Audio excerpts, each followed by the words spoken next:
Cette vidéo va montrer la fenêtre des propriétés et ses différents onglets, expliqués très succinctement. La fenêtre des propriétés. La fenêtre des propriétés gère certaines commandes et certains paramètres qui ont été rassemblés en plusieurs onglets. Les onglets, identifiés par des icônes spécifiques, sont des onglets contextuels. Ils varient donc suivant les éléments sélectionnés. Certains apparaissent ou disparaissent tandis que d'autres changent d'apparence.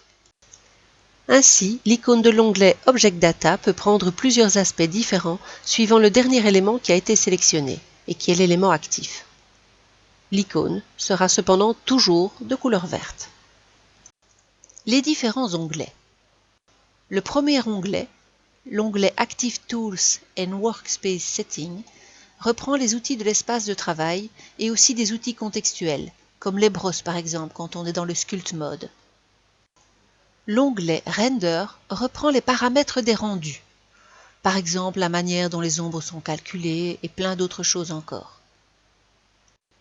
L'onglet Output reprend les paramètres de sortie d'images, notamment leur dimension, si ce sont des images stéréo, le format de fichier, etc.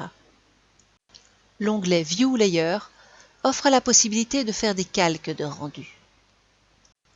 L'onglet Scène reprend tous les paramètres de la scène, comme la caméra active, les unités qui sont utilisées, etc.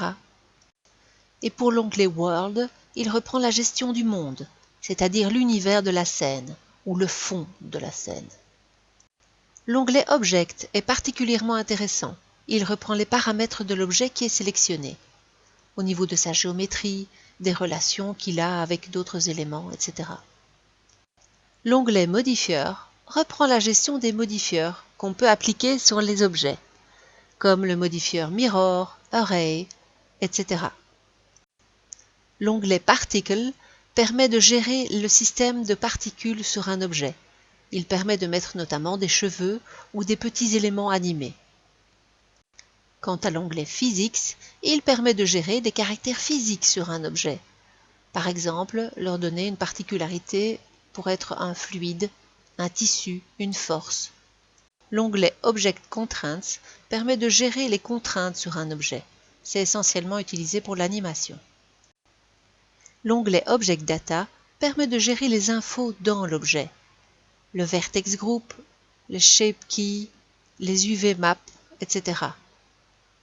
L'onglet Matériel permet de gérer des matériaux, colorés, brillants, transparents, réfléchissants, etc. Et pour terminer, l'onglet Texture permet de gérer les textures contextuelles ou les textures en images plaquées. Je vous remercie pour l'attention que vous avez accordée à cette vidéo.